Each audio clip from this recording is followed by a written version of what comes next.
All right, thank you everyone for joining us tonight. My name is Bryce Williams. I'm the Student Programs Manager at the Benyon Center, and I'm fortunate enough to work with the first year experience leadership team that puts on these forums. Tonight's forum will be on policy and governance, and we are fortunate enough to have three important panelists with us tonight. First of all, Ephraim Coombe, who is ASU Youth Student Body President, Landon Clark, who is the Chair of the Sugar House Community Council, and Andrew Johnston, who represents District 2 on the Salt Lake City City Council. I'm going to go ahead and turn the time over to Catherine and Amy, who are our moderators for the evening. Welcome everyone, and thank you for coming. I'm very excited for this evening, and feel free at any point to jot down some questions in the chat as they come, and then we will get to them at the end.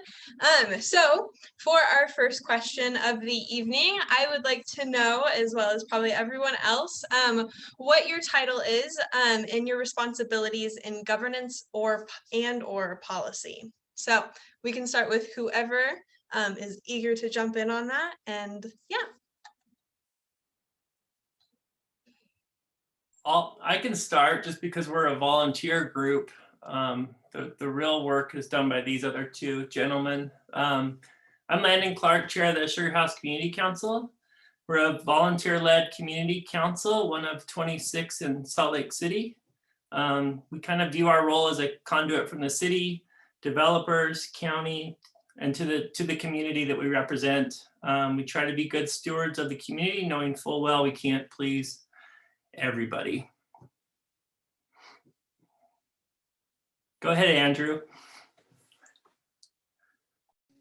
Thanks, Landon. I'm Andrew Johnston. I'm on the Salt Lake City Council, representing District 2, which is really the west side, west of I-15, Glendale, Poplar Grove, Fair Park, all the way out to Magna.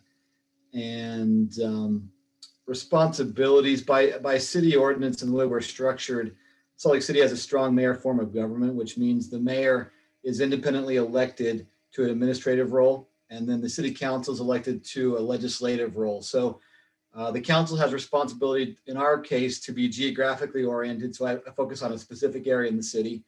And we have a role collectively to budget the city's budget, finances, and also oversee policy for the city, which is kind of that overarching policy for departments, neighborhoods, et cetera.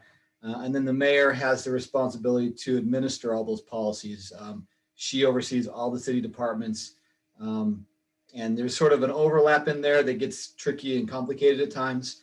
But that's how this city is structured, similar to the state or the federal government. And I can go. Hi, everyone. My name is Ephraim Coombe. I guess I used to have some more community-facing governance and policy roles when I had interned for the mayor's office and for the Division of Multicultural Affairs. But currently, in my role as president, the governance and policy is more facing the school. And I think that kind of comes in two primary ways. You have kind of internal to ASUU and kind of overseeing the operations and things that go on within ASUU for the student body. And then you have my role as a member of the Board of Trustees and the more university-wide decision-making that goes on in those meetings. Thank you, everyone. For our next question for the panelists, it's what inspired you to get involved in policy and governance or governance, and what path did you take to get there?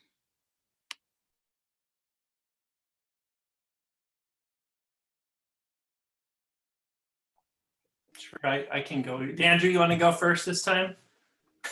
Go right ahead, Landon. City councils are where it's at, man. Yeah, I mean, probably like Andrew, I got started because there was an issue in my neighborhood. They wanted to build a giant apartment complex. I was on my kid's school council at the time, and someone asked if I could step in. I had a little free time, so did it, and now it's been 5 years. But I would assume everybody on our community council started because something happened within a 3-block radius of their home.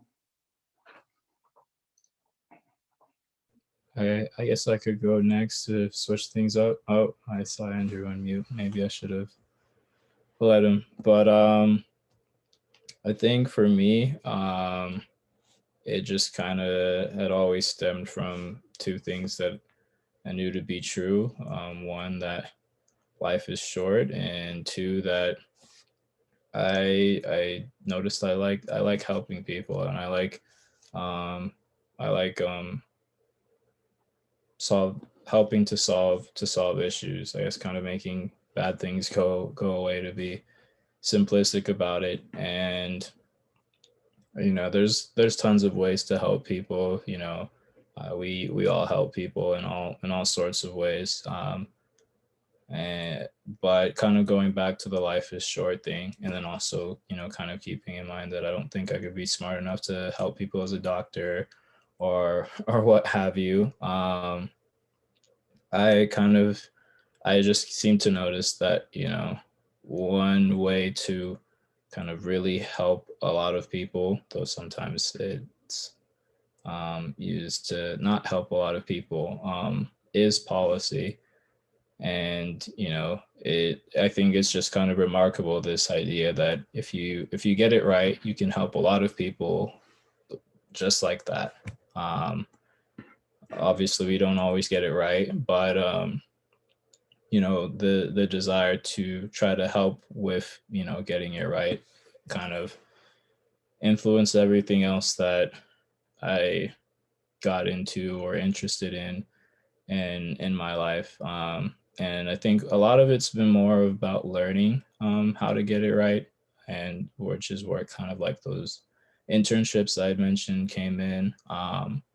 And now in this role, it's about praying I get it right, and trying to, I think also just trying to listen to those who have entrusted me to serve them. That's the only reason I even agreed to run when my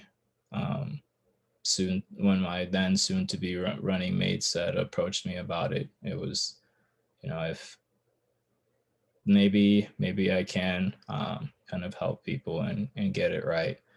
And so I guess that's kind of a bit about me. I'm fine going last to you from any time, man.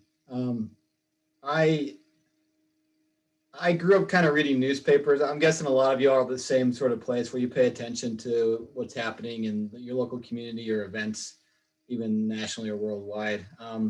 That's a piece of my personality. So I read a lot, and I was just interested in knowing what was going on. I don't think I ever planned on running for public office, to be honest with you.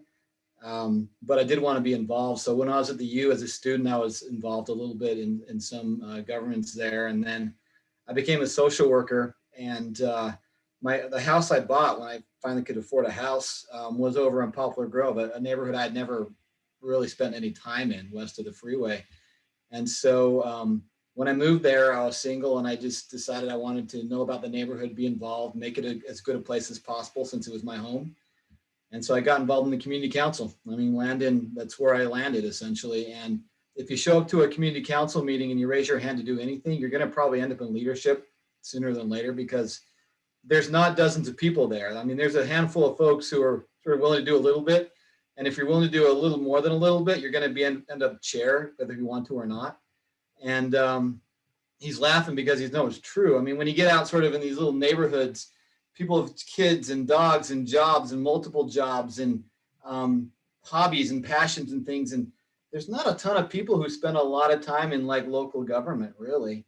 It's very few, really. So if you do show up, you're going to be put to work, which is a good thing. And so I did, and I enjoyed my 8 years. I can't remember, 8 years on that, 9 years. And then a couple of folks approached me running about city council, and And I did, mostly just because I like my neighborhood and I wanted to make an influence there. I'm an introvert, sort of my personality, so I don't get a lot of energy for going to public events or speaking or those kind of things, and I've learned to do it.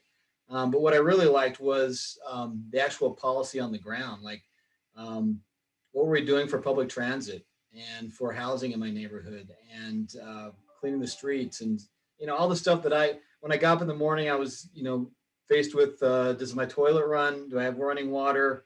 What's my heating bill and the taxes on it? What's the parking situation in my neighborhood? The parks, are they being maintained in my neighborhood that I go and spend time on, the Jordan River Parkway? All the way up to big stuff. And so that's why I got involved, and that's why I'm still involved. I get really excited about big ideas. So when the mayor, just this week, she did her state of the city and her plans for this year. And there's some big ideas in there that really are exciting if you sort of read it and understand where she's going with it. So that stuff gets me excited, keeps me excited.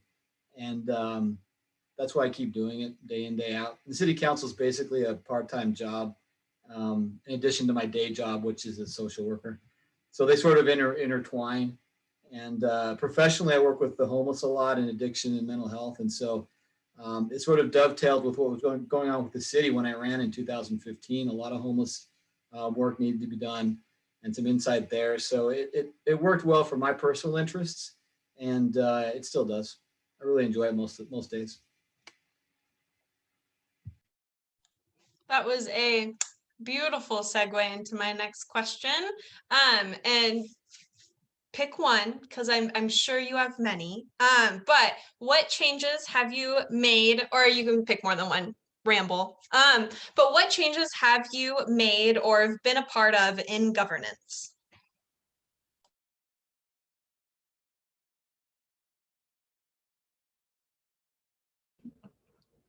Yeah, so I'll switch it up again. I guess this isn't quite pertaining to my current role, but I really do want to talk about it. I think it's still relevant, and it's something I feel privileged to have been a part of. When I was interning at the Division of Multicultural Affairs, I was there. I was there up until the end of last year. So I was there right when the pandemic started, and our director Nubia wanted, I think, kind of just in being observant of all the different gaps that there were as far as like providing information, providing like safety equipment, providing funding when it came to multicultural communities within Utah, and just seeing how glaring the gaps were.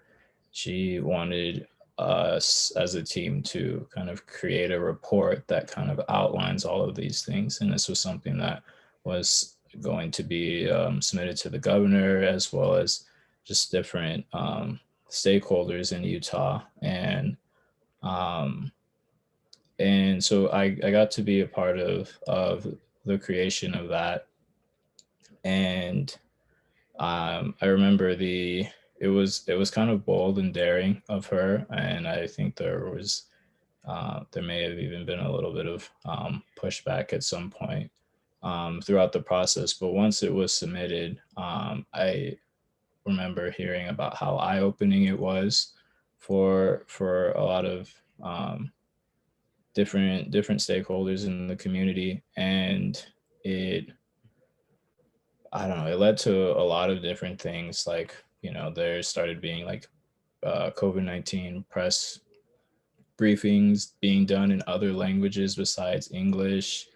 I think really just a lot of material being done in other languages besides English was on its own was huge.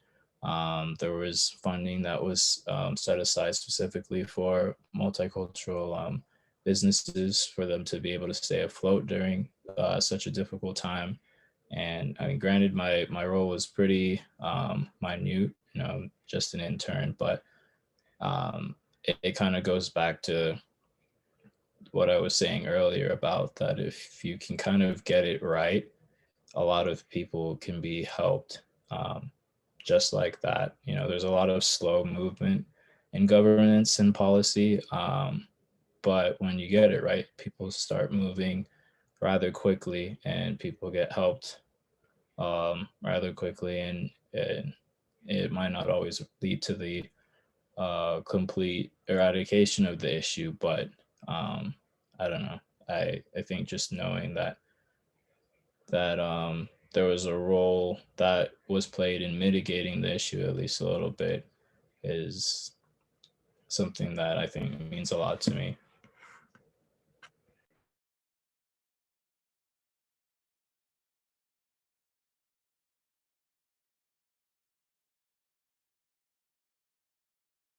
Andrew, you want to go? All right. I think Ephraim hit it on the head when he said nothing happens very quickly in government. I mean, it's an endurance race. It takes years and years. I think my predecessor said it'll probably take 7 years to see any outcomes from some of the stuff you're doing, minimum on the city level. The things that I really gravitate towards still are really the things that got me into social work, about social equity and justice. And that's nuts and bolts stuff for me. That's public transit. I mean, finding the way to fund an increase in 15-minute bus line to east-west across the city is a huge deal. I mean, I take the number 9 bus a lot and for my neighborhood, and that's a major deal for neighborhoods on my side of the railroad tracks. And making it affordable is a huge deal. Geez, the other stuff, housing. 2-3 years ago now, probably 3 years ago, the city council put almost $30 million into affordable housing for the city. And to put that in perspective, the state of Utah is put about $5 million into the one-time money into public housing, affordable housing last year. And they may do another 5 million this session, but that's it. That's one time. It's not every year. The city does 5 million every year, along with that 30 million. So the ability from a city council perspective to actually put money towards stuff is a huge deal. I've been working in social work 20 some odd years back east and here. And you just work for years and years and years, just scraping together any money you can. I work with homelessness a lot. And so you're just trying to pull together grants and some public money and putting a budget together. And every year you got to do over again and figure out how you're going to budget it again. And then literally a week, there was 1 week 2 years ago where for some odd reason, there was like $500,000 that just came up in the city budget for some odd reason. And we were able to use that immediately for homeless outreach and housing. I remember sitting there thinking, my entire life, I have never been able to pull the trigger on $500,000 like this.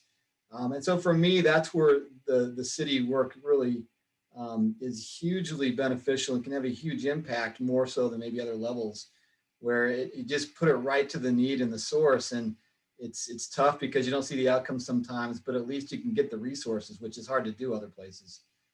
So that's the stuff that really gets me excited, that you can actually make a difference, and hope that it continues on past you. To go along the same lines with Andrew, we just worked with a developer to bring the first affordable housing unit to Sugar House. It's something most developers have a hard time doing because they can't get market rate for them. So it's a really big deal. 1300 East Bridge is going to get reconstructed. So we were able to convince UDOT to put a sign panel up, which we were pretty pumped about. Really everything that's been done in Sugar House has come through the community council at one time or the other. Some people don't like the changes that are happening, but some people are really proud of what's been going on. So we just need a little more affordable housing in Sugar House. So it's something that we'll continue to push for. Thank you everyone for your insight. I'm majoring in social work, Andrew, so it was especially interesting to hear your perspective on advocating on that level, because it's not something that I've been taught a lot. So that's really interesting to me. So for our next question for the panelists, it's how do you decide what policies or issues to advocate for or to be involved with?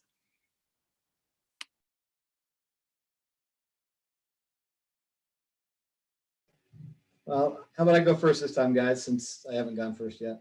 Um, that's an interesting question because I think we get involved because we have certain personal reasons why. There's reasons we want to do something different, perhaps, than we had experienced in our lives, or we see something we really want to see created. And so it's very personal. For me as a social worker, there's so many areas I'd like to change the world in, and I know I can probably do a drop in the bucket, which is frustrating. Um, I think there's things that hit my neighborhood that matter a lot. So today's Wednesday, and on Wednesdays, just around the corner from me on 9th West, there's a church, and the Utah Food Bank has their weekly food drop there. And they start about 4:30 in the afternoon, probably somewhere in there. But people line up starting at noon. And they're lined up around this church building parking lot, curving back through Jordan Park and all the way out to 9th West some weeks. I mean, there's a lot of people in need right now. And so you'll see some obvious stuff during the pandemic about basic needs, your housing, rental assistance or mortgage assistance, digital equity for students who have to be at home, food.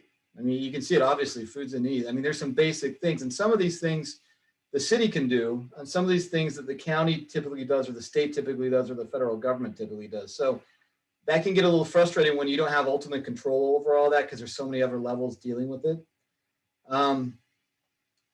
There's also things that matter that maybe don't hit me as hard directly, but do indirectly. And I'll talk very basically about racial equity and inclusion. I'm a white straight male in the state of Utah, which means people looking like me run the state. They do up and down, whether it's state government or the business community, local government. I mean, I go to the Utah League of Cities and Towns convention, and there's a lot of folks who look a lot like me, maybe slightly older, but yeah, essentially. And for a lot of folks, they don't deal with racism. At least they don't think they do. And so if people like me don't speak up for those kind of issues, it's probably not going to change here. And so it's hard sometimes to say, well, I'm not a part of a minority community. How can I give voice to that? But for some of us, that's our role. We have to step into that. And it can be uncomfortable, but it's an important piece because it matters to my neighborhood, number one. And ultimately, it matters to me and my kids because we're all part of this together. So when you step into those roles, though, it's hard. Thing is, for me at least, I'll say as symbolic as just a Black Lives Matter mural on the east side of City Hall downtown, if you've seen that.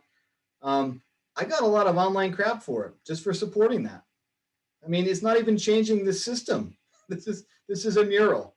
And yet there's people who have a hard time with change that way, or they don't see the reasons. And part of I see as my role in my particular situation right now is I need to be voiced for some of those issues. I need to explain to them. I need to try and help. And sometimes I got to take some arrows from them for it. Because that's what you do when you step into government. You got to figure out what's important at the time you're in, and sometimes take stands that you know are probably right or you believe are right, because in the long term it's the right thing to do. But it also means that sometimes you're the sort of punching bag for some folks, and you sort of just get used to that in some ways. I mean, Landon's talking about sort of land use and Sugar House and things, and people don't like the way he maybe comes down on issues or agrees with certain things. But if he believes it's the right thing to do, he leads out that way, and he's going to bring other folks with him. But it's not always easy, and you probably know that. And sometimes you got to step out of your comfort zone because it's a bigger issue than you or your neighborhood. On a city level, that happens a lot.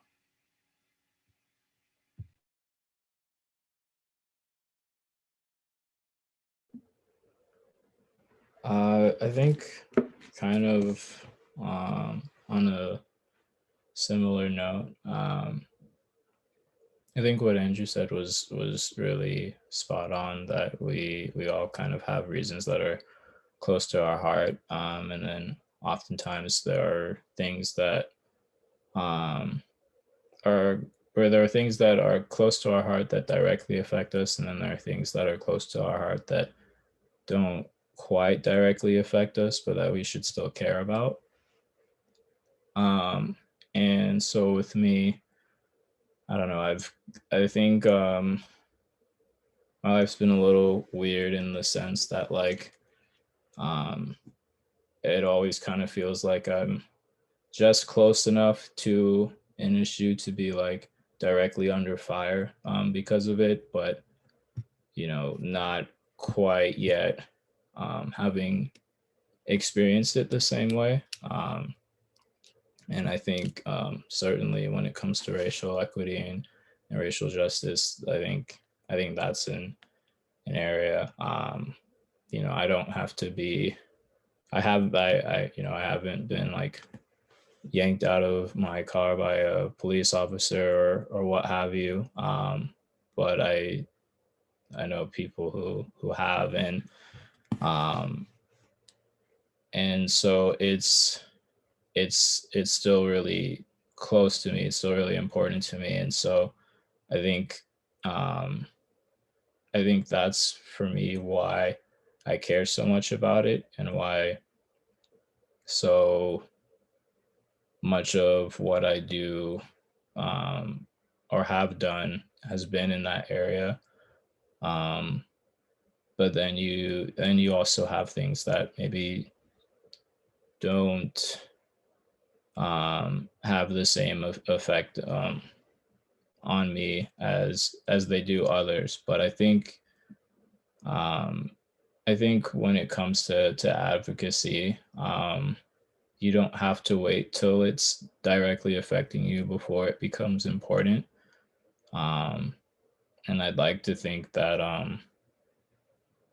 some of the purest forms of advocacy are when we don't wait till it's something that directly affects us, and that knowing that there are people who are being affected by the issue um, is reason enough. I think is really what advocacy is all about, and I think that's what good governance and good policy should be inspired by, is the fact that someone out there is dealing with this issue, and that alone should be reason to not want that to be the case anymore. All right, well said. I don't do social media, so I don't know if I take a lot of heat or not. You watch the news, you read the newspaper, and you see stuff on the federal level, the state level, but I mean, really, it's really hard to make an impact that way. And I think the community is the way to go. At least to start, you can start with your neighborhood, and kind of work your way from there. I have the easiest job of all of these guys because I'm just a volunteer, but I feel like we make an impact in our community, which is really important to me.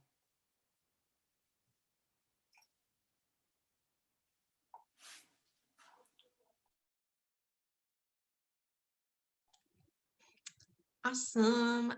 So I am going to ask, sorry, I'm doing like mental math with the time that we have left. And if I want to ask another juicier question before our wrap-up question, I think let's do another fun one. What do you think about how governance has evolved over the past few years?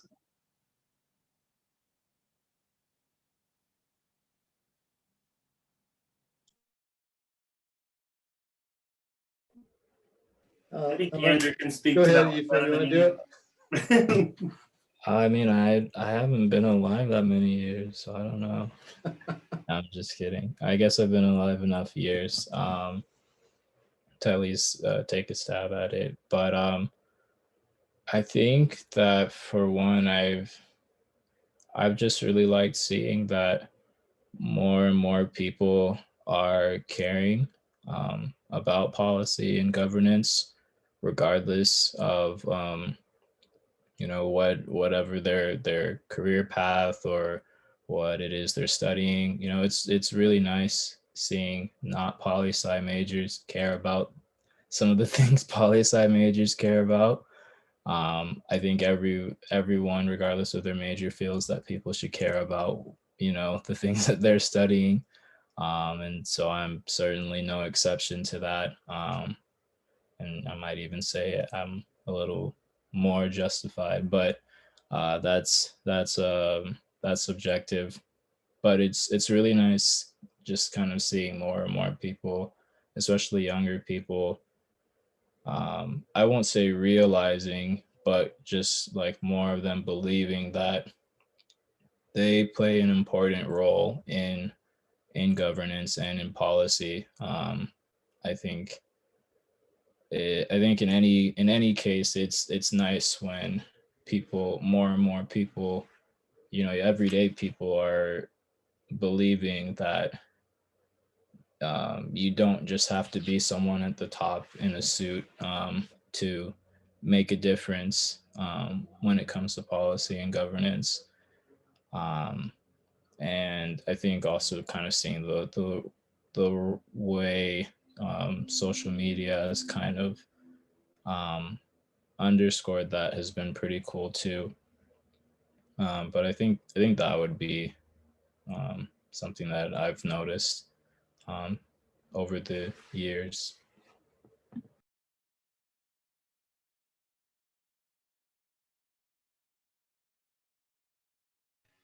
Um, I hope I'm not that old yet either, Ephraim.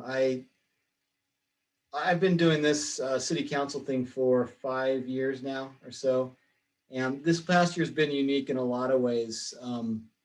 One, having to go online was a huge step. I think it's hard to understand from the general public about how much effort that takes on the council staff and city staff to pull that off effectively, to do online meetings every week, to take comments for hours and hours, to sort through that, to manage that. It's very difficult, but it's certainly a big step forward, I think. I hope it is, because I think there's folks that have participated in our meetings in the last year that didn't, because previously on a Tuesday night, you'd show up at City Hall or say in the afternoon for a work session, 2, 3 in the afternoon. Most folks are working, or a lot of folks are working, or they got other things going on with childcare or family issues and things, or come at night at 7 p.m. and show up to City Hall and sit through a meeting and give your public comment. I mean, it's hard. It's not easy to drive there, to get there, to do the thing.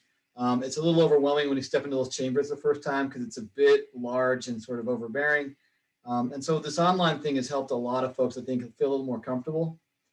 On the flip side of that, just this year has also taught us that I tend to see things through a lot of lenses, but one of them is inequity.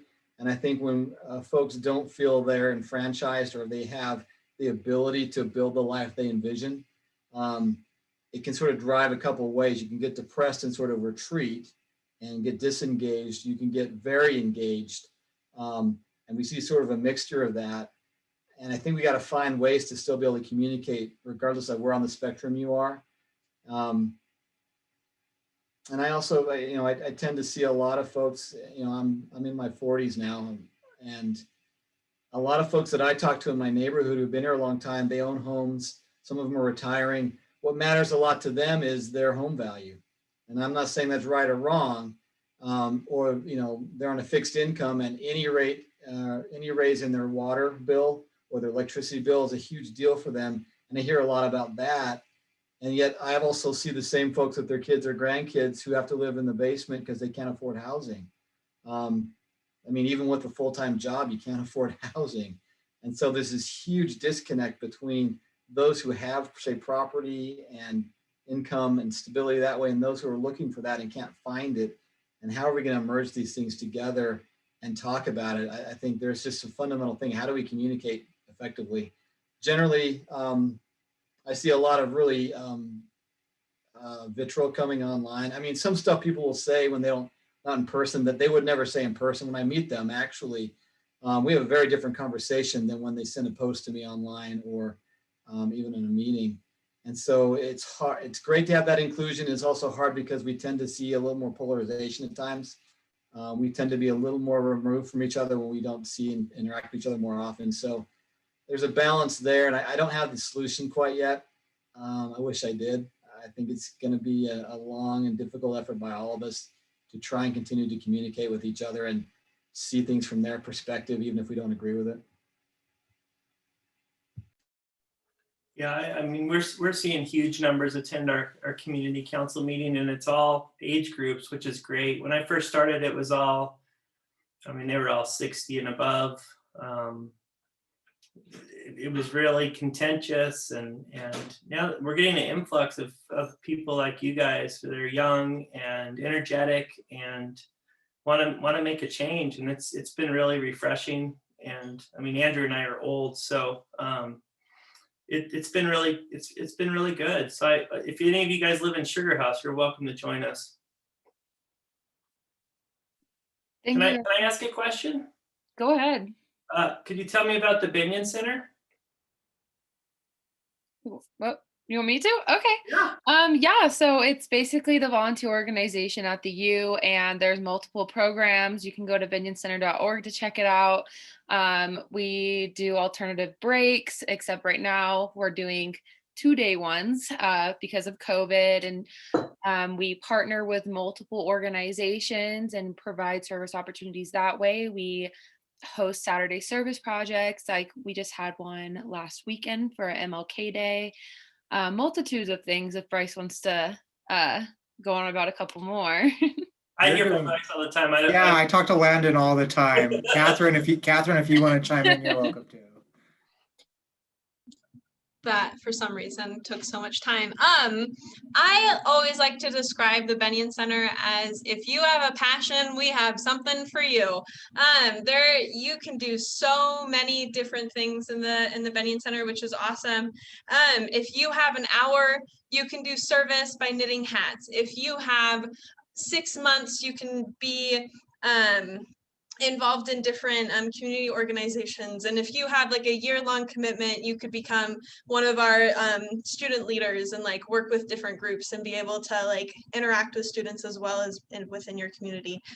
So literally, if you have this much time, we will, and some just fire and passion, we will help you out and we'll get you to what those passions are excited about. So yeah, binioncenter.org. There's this little thing called the volunteer interest form if you guys are interested, and there are just different community organizations as well as alternative breaks, which is a really cool program that you get to like go into the community and learn more about certain things. But more so, what was fun about alternative breaks is that you could go to places like Canada or Santa Cruz, California, or San Diego, California, or Arizona, and just like get to experience those communities as well as like do service, which is really cool.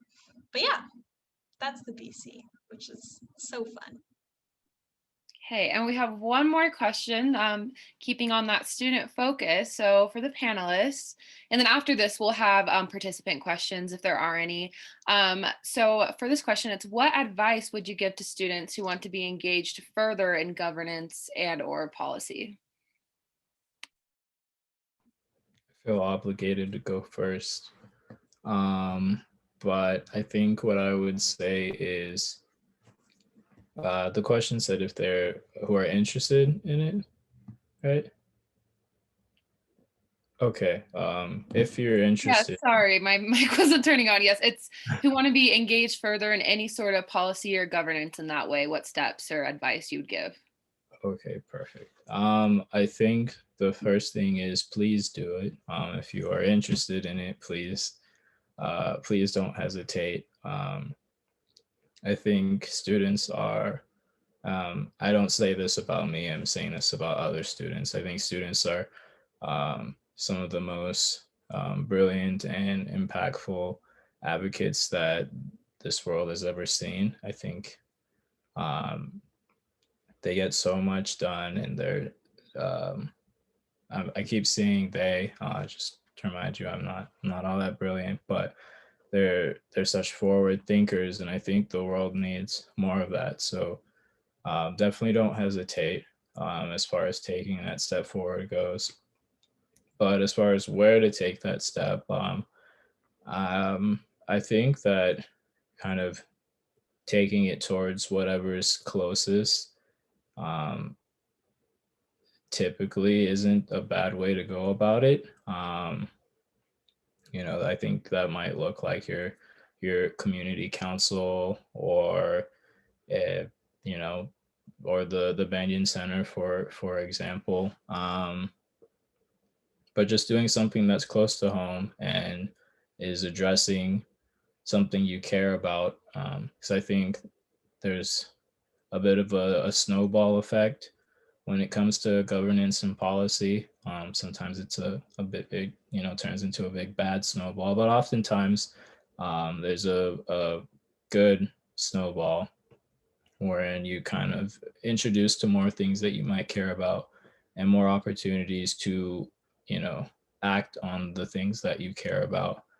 Um, for me, it all started in high school, being a part of this student-led service organization, and then that leading to like being a part of protests and things like that. And that kind of led to me, um, when I came to college, hearing about ASU and wanting to be involved in that, and just kind of keeping on.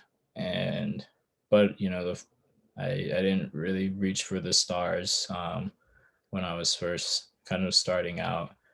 And I mean, you can if you want to or have the patience for it. But I think one thing about um, advocacy is that the people who do advocacy work are, I mean, if you're like me, you're probably impatient and want to see things get done as soon as possible, for the sake of the community and those you care about.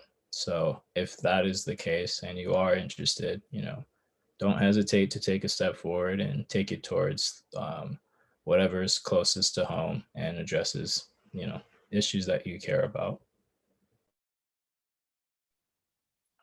I just noticed Jack was from the Daily Utah Chronicle. I'm pretty sure Andrew read it as well. So thank you. I used to love reading that newspaper.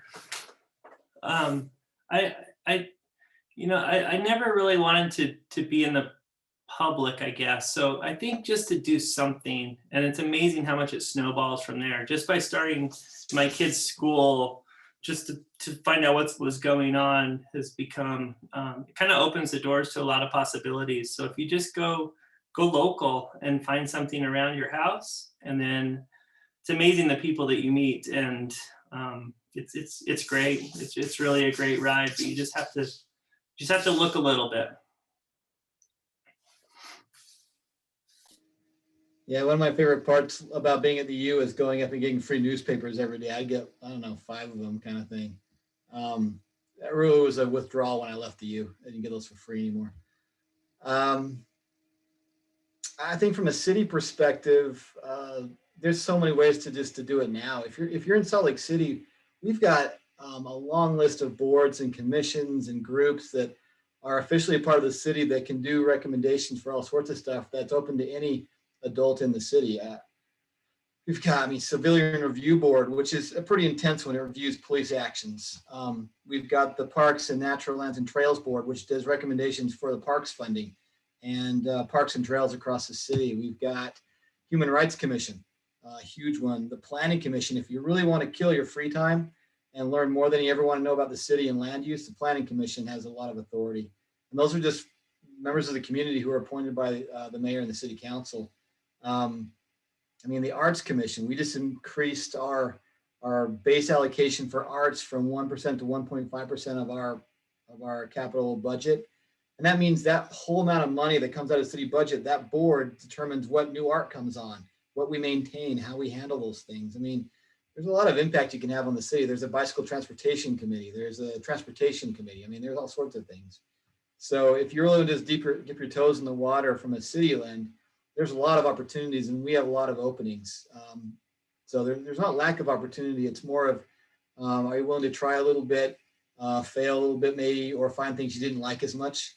One of my neighbors wanted to get involved, so she got on the Historic Landmarks Commission because she loves the old Fisher Mansion.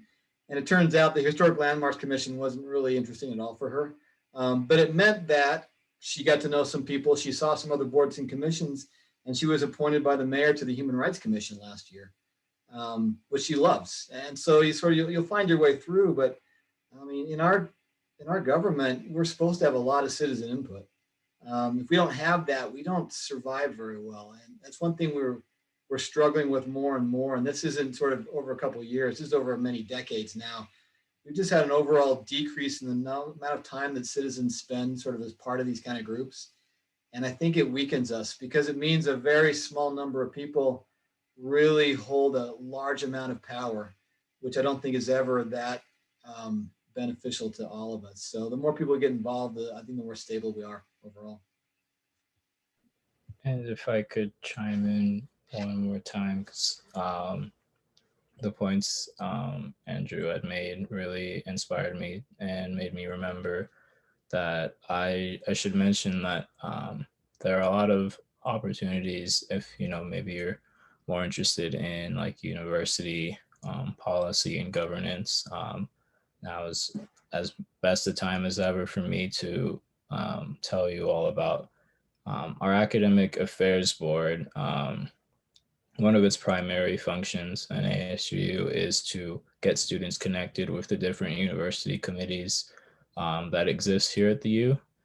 And there are a ton, you know, say if you're really passionate about parking and or parking tickets, there's there's a committee for that. If you're more passionate about the technology that we use at the U, there's a committee for that. If you're really interested in or passionate about student fees, there's a board for that.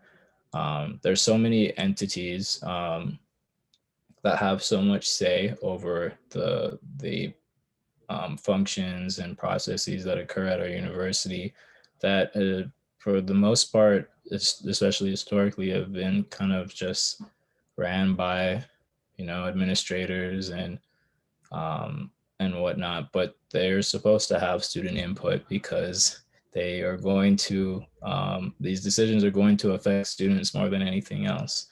And so if if you have an interest in that, you know, there's you can always visit the ASU website and go to like the executive branch tab and find the academic affairs board and kind of get connected from there. But like Andrew was saying, you know, like it shouldn't be a situation in which power is only in the hands of a few people. And I think just by participation alone, that's something that power differential can be kind of more equalized for the better, I might add. And I want to second what Ephraim said about the Academic Affairs Board. I was the director of that board 7 years ago, and when I was still a student, and appointing students to those committees and hearing that feedback from their experiences on those committees was really rewarding, and students enjoyed that. Now is the time where we're going to go into if any of the participants or audience members have questions for our panelists. You're welcome to unmute yourself and ask them, or you're welcome to type them in the chat, either way. I know it might take a moment to put them in the chat, but if anyone is feeling like they can vocalize, that would be awesome. I have a quick question, if that's Yeah, please, okay. Anu. You know, it sounds like a lot of what you guys are doing can, I don't mean to say it's all bad, but like it sounds like it could lead to some frustrations in certain aspects. Like I know from you said, like, you know, you try your best, but you may not always get it right, or there might not be a right solution. And you know, it might anger a certain population or something like that. How do you all find ways to, like, I guess, deal with that negative pressure? Like, is it ever like too taxing where you think about, yeah, I guess, like, just how do you deal with it? And what are your thoughts about that generally, personally, and for, I guess, the entire, you know, everybody in public policy? Go ahead, Ephraim. I think for me, I just try to do as much as I can to kind of do as much as I can to make sure that at least my actions are in line with what people have asked me to do, or have entrusted me to do. And there comes a point after you've done all that you can that you just kind of have to try to make peace with that. I guess I could be really specific and like talk about um, like how there's not going to be spring break this semester. Um, I got a lot of messages and emails, saw a couple of cranny articles about it all, and I mean it was certainly it wasn't fun to see. It kind of felt like I had let people down, even though I there couldn't there even though I didn't really have much control over the situation.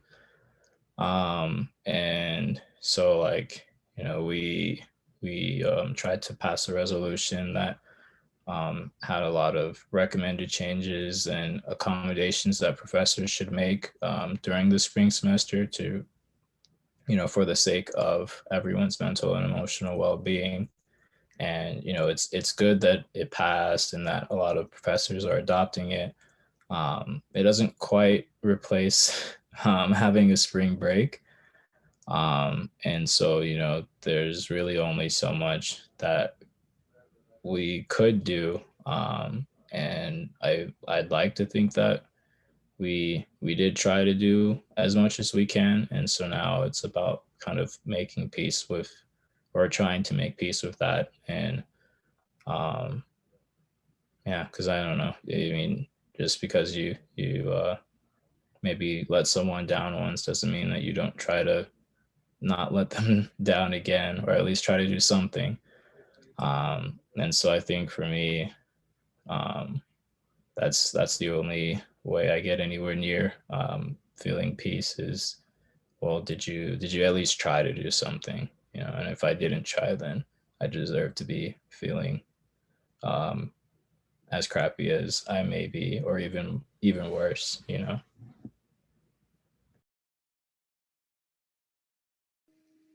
I mean, I echo that. I feel crappy a lot. Um, but, it's not just because of my city council work. I screw up in my personal life a fair amount. So it's sort of part of being human. Um, and, I married a woman, going on 9 years now, and we're pretty similar, but there's some fundamental differences. So, you have to figure out how do you take divergent opinions and figure out some way that you both get enough that you feel comfortable and you're good being unified. And I think it's the same thing when you go out to your community or any work you're doing in government or policy. I'm part of a group of 7 people in the city council. It takes 4 of us to pass anything. If I can't get 3 other votes with me, I can't pass it. And so there's some compromise and some give and take in there, which isn't what you look forward to doing sometimes in life. You don't, especially if you feel very passionately about something, but you got to figure out how to do that, because if we're going to live in a multicultural society with all of us having a place at the table, we're going to have to figure out how to compromise and come to some agreements about how to unify ourselves and work towards a more perfect union, so to speak. I mean, I tend personally, I get up in the morning and I work out or I take runs. I do something just to sort of relieve myself. I walk a lot. I got to take care of myself because I know there's, especially this year, I've gone to some city council meetings and I'll be on the meeting for 5 hours, hearing people talk some pretty negative and nasty things about me personally, and they don't even know me. And that's your role as a leader. Sometimes you're making decisions and you're trying to communicate all the details and the facts and why, and it doesn't always soothe the issue, and so you got to keep working at it. It's a marathon in a lot of ways for all of us. So the more you can take care of yourself, the more I take care of myself, and the more I can try and find some unity with folks and not lash out. I don't think that helps anybody if I make things too personal. But it's hard. I mean, there's a reason that I think, well, there's a reason why I know I'm not going to serve more than 2 terms. I'll say that. I think we got to take our turns at these things. All of us got to take a shot at these things, spend some time doing it, put our best into it, and then move on, and somebody else takes a shot. I think that's how our democracy works best. And we've got to embrace that piece of it. I think we struggle with that a lot these days. But I wish it would stop at 2 terms, Andrew, but I just can't seem to leave. I found that, when people email and say hateful things, if I try to call all of them, and I don't get that many like Andrew probably does, but once you just let them talk, they're not going to be happy, but it seems like it kind of comes around that they're okay. They just wanted to be heard, and so we try really hard to do that. We respond to most email, and most people are okay.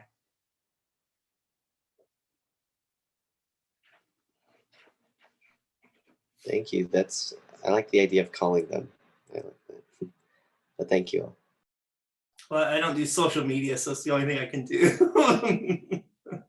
I'll just call the cranny the next time there's an article about me. Just kidding. Or maybe, I don't know.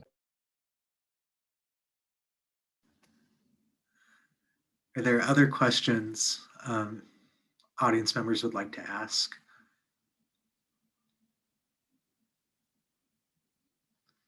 I actually have a question. It's a little bit more specific for Ephraim, and it might help maybe the students on the call understand a little bit about more of your role as student body president. But I'm wondering if maybe you can, and I know the answer to this, but to allow a picture for the students, is can you talk about a little bit about the policy and governance that happens in your role as a trustee?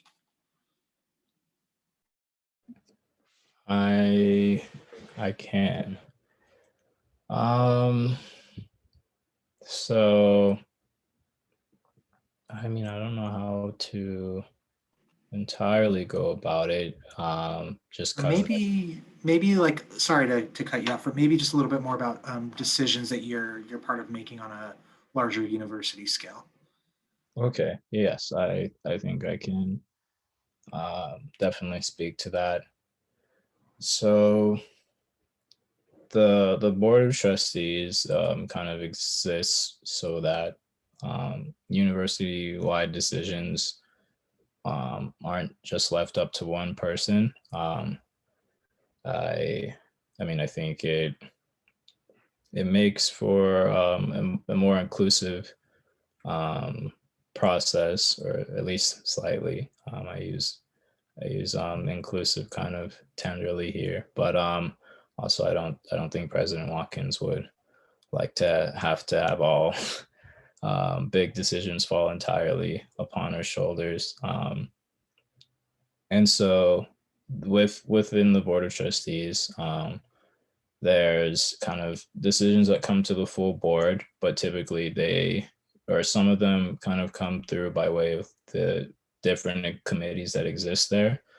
So there's like an executive committee. I'm not on that one, but I'm on the campus master plan committee. And so that committee, they focus more on the different construction projects that happen on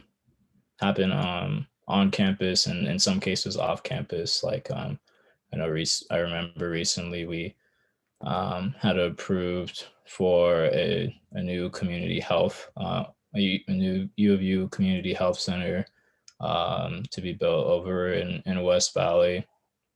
But then there's like more close to home things like I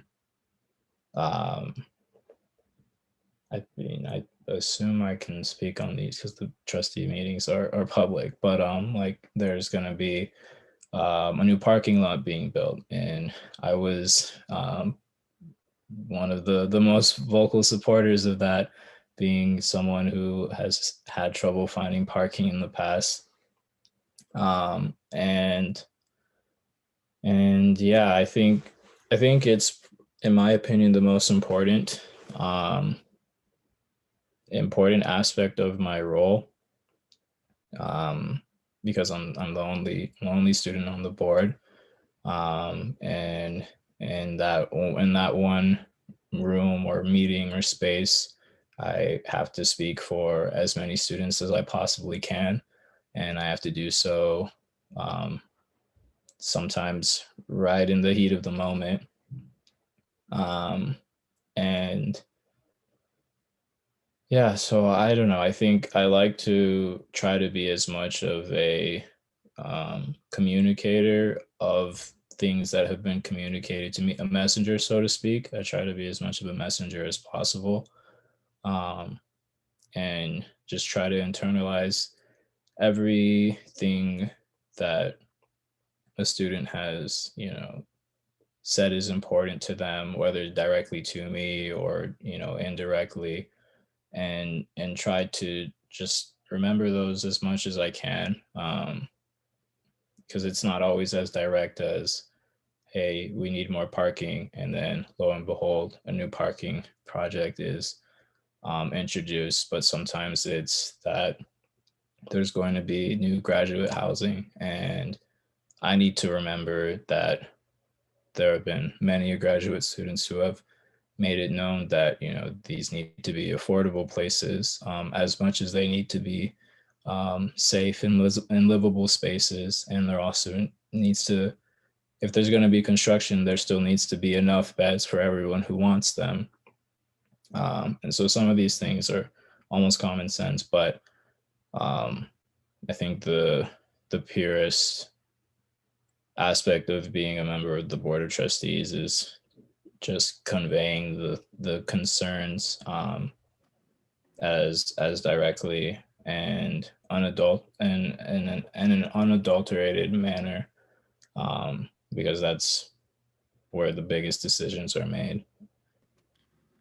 Thanks, Ephraim. I believe Jack had a follow-up question for you. Hey, can you hear me? All right, is that? Yeah. So I know being on the board of trustees, with President Watkins just stepping down, you guys are going to have a role in picking a new president of the U. What is, one thing that, as a representative of the students, what is one thing you're looking for in a new president in this process? I think that this is one of the really tangible areas by wherein I want to be as much of a messenger as possible. I I haven't received as many messages or this many messages since the spring break issue. So there's been a ton about the president soon to be stepping down, and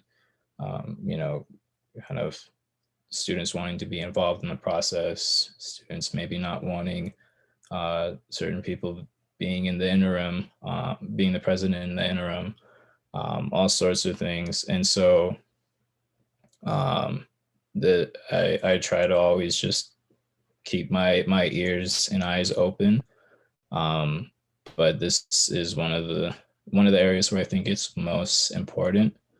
And so I think that's one huge thing I look forward to, is hopefully receiving more emails. I don't know if any elected person has ever said that before, but I hope to see more emails and messages about what students are not looking for, whether in a new president or in the process, because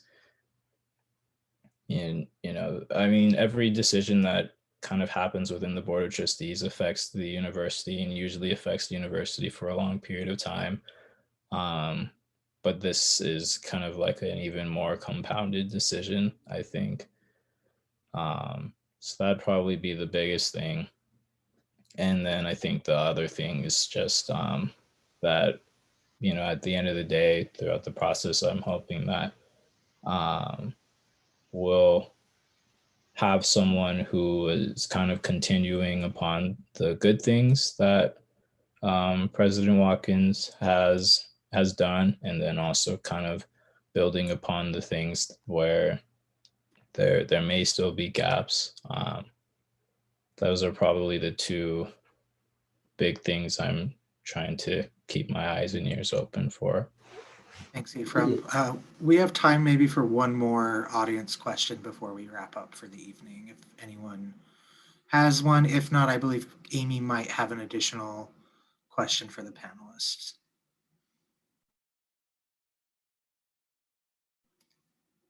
Amy, maybe you should ask your question. Yeah, I was trying to count to 10 in my head. Okay. For our next question and final question for the panelists, unless anybody has something else, it's what do you enjoy about your work? It's a very simple one. And what do you find the most difficult? So just a high and low kind of thing.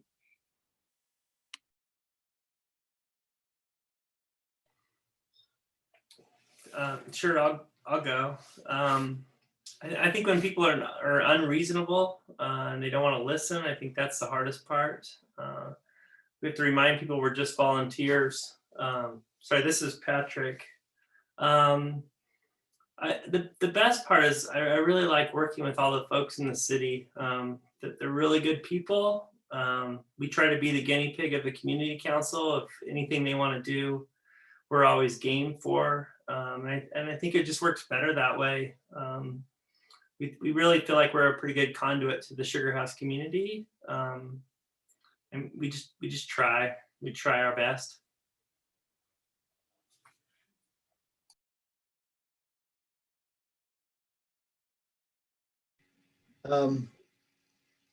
I mean, there's a lot of great things. I've talked about some of the harder pieces already, but I'll get an email once in a while from somebody who's just really appreciative, or I'll go to meetings and people want to understand. They want to be part of the solution. They're doing a lot of tremendous work. It's great when I mean, just small stuff. We had a building being torn down close to my house, and it's an older building with a lot of roses through the whole property, all sorts of rose types.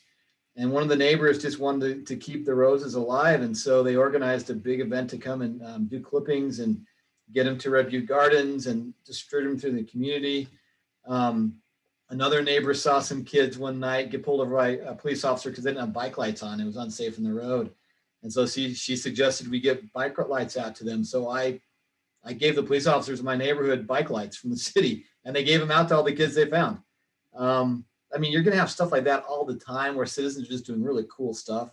And it gives me a lot of faith that we're still working towards a better sort of system and neighborhood. The hardest piece sometimes is probably just not succeeding all the time. Stuff just takes so long. And you don't always see the outcomes the way you want them. And like I said earlier, it's sometimes hard to be very passionate about a particular thing and not have it be sort of created the way you envisioned it, because it's got to get other people to vote for it. And you've got to sometimes get the state legislature not to override it, kind of thing. I mean, there's all sorts of frustration in there. So you got to learn to deal with that by sort of latching on to all the positive stuff and the growth and the positive things that are happening. I think it's easy to lose fact of the positive things all around us every day. And so it takes some effort to keep those in mind.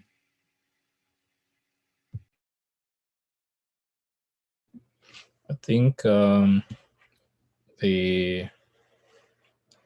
highs and lows in my role kind of are similar.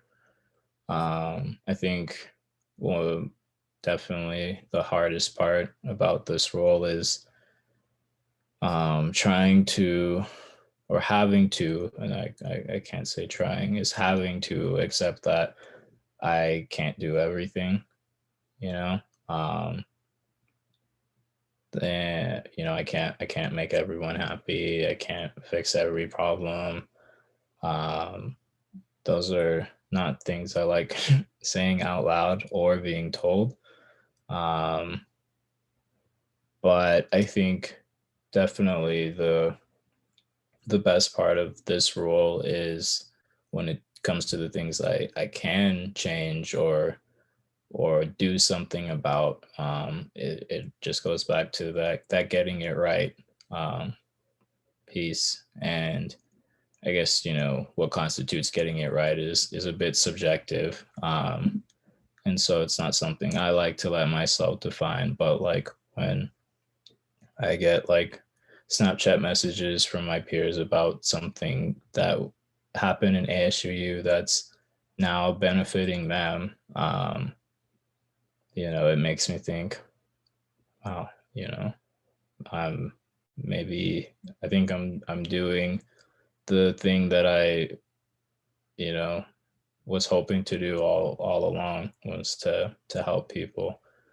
And so I think kind of being reminded that that sometimes I do that is definitely the best part of this job, because there's a lot of times where you feel like you're not really doing a ton.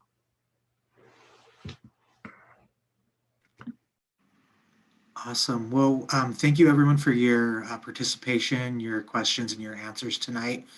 We are at time, so we're going to go ahead and end things. But again, I just want to thank our panelists for taking the time, as well as our moderators as well. Thank you so much, and everyone have a